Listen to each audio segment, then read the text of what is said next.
In the summer of 2017, I reclaimed a barn here in Calhoun, Georgia. And along with the beautiful boards that I was able to salvage, there's also this awesome antique cast iron syrup kettle. The owners were actually nice enough to let me have it under the condition that I do something with it.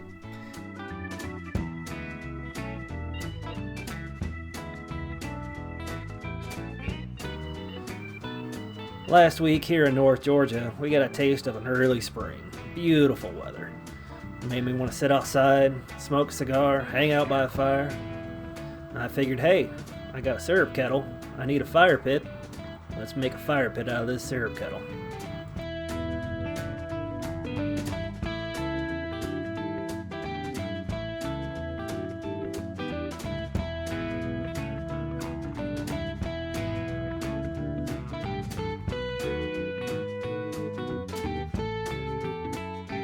The owners had had this kettle since the time they were kids back in the 50s. Now, they had used it just as a lawn decoration. Basically, it was a fountain in their yard. And somewhere along the way, it got stored in the barn and was forgotten about until I came along.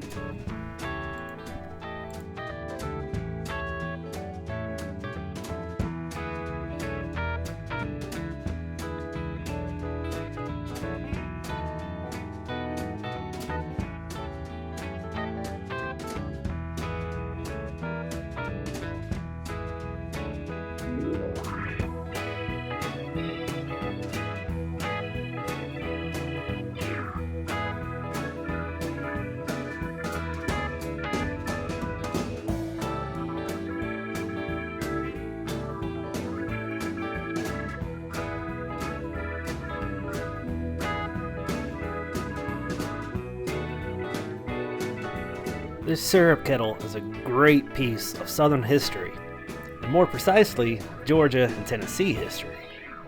In the late 1800s and early 1900s, there were a lot of companies that produced syrup kettles, but this particular kettle was cast in nearby Chattanooga, Tennessee.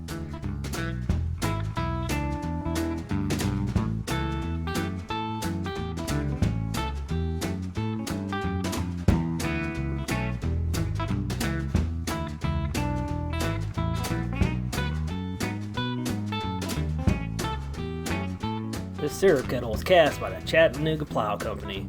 The foundry was located where the Finley Stadium currently sits.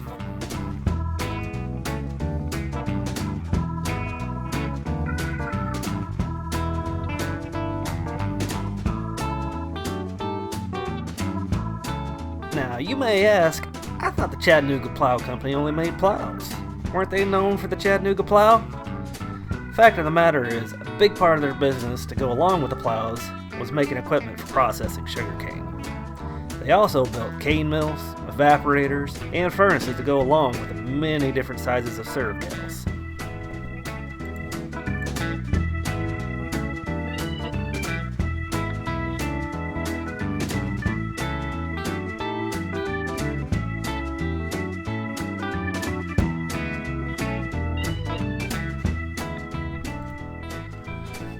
Most of the makers of sugarcane processing equipment were based in the South and were typically near the coast in places like Savannah or Columbus, Georgia, which makes sense because that's where most of sugarcane is grown and that's where it's going to need to be processed.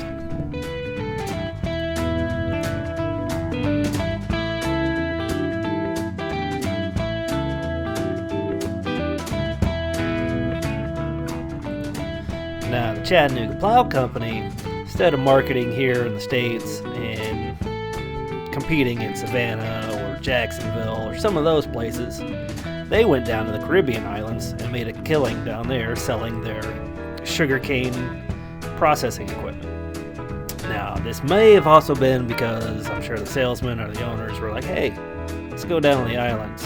We'll call it a work trip. But hey, it worked out well. You can't blame them.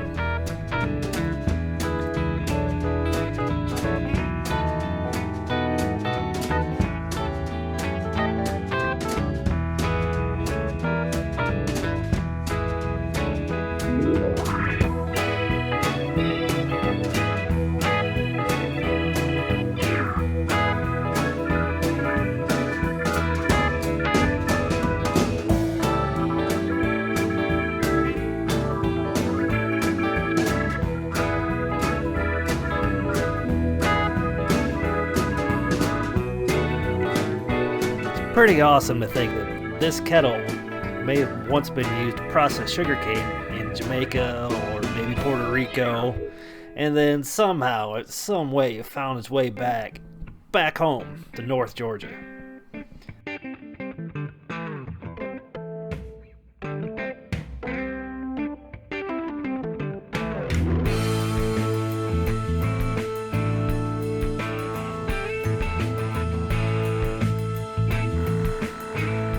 Now, I'm sure this syrup kettle never really left the area. Probably went straight from the factory right to a farm here in the North Georgia area to serve some kind of purpose. As you can imagine, this giant syrup kettle can do a lot more than just cook down sugarcane. They could have possibly prepared meals in it. Imagine a big soup being prepared in there. Could have been used to warm up the water for a monthly bath for the kids on the farm.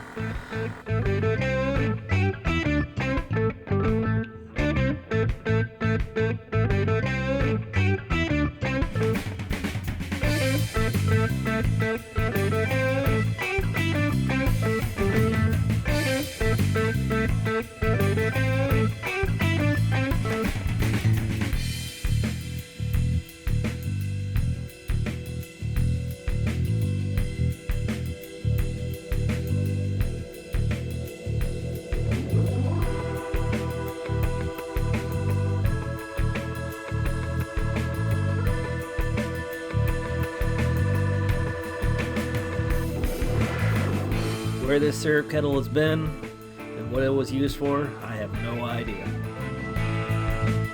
One thing I do know is that I'm going to enjoy lots of nights sitting by the fire in this kettle.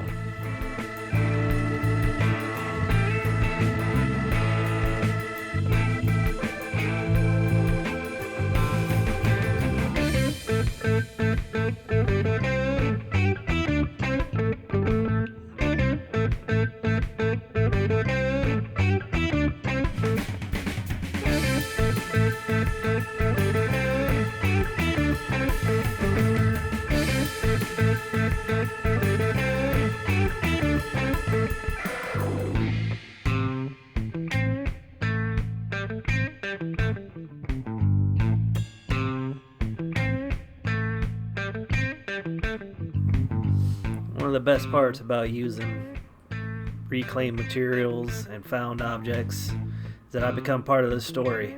A story that it'll tell for another 100 years.